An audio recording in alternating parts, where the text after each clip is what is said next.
Welcome. In front of me I have GARMIN Vivoactive 6 and I'm gonna show you how to change the screen timeout duration on this watch.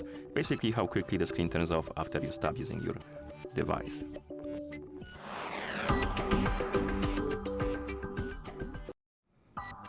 So first thing we need to do is to open the menu. To do it, press the upper button once. Once the menu opens, scroll down and look for the settings icon. And once you find it, tap on it, of course. In settings, look for the option called display and brightness. Tap on it, and here scroll down, and at the bottom of the menu, you will see the option called timeout. Tap on it, and here we have the list of durations. We have 4 seconds, 8 seconds, 15 seconds. Select the one you like. For example, let's select 15 seconds. And once you're done, you can press the back button, the lower button, to go back to watch face.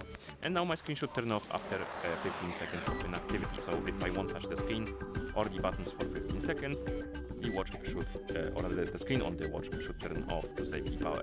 It should be right about now. Yeah, like this. Okay, and that's how you change the screen timeout duration on this watch. Thank you for watching. If you found this video helpful, please consider subscribing to our channel and leaving a like on the video.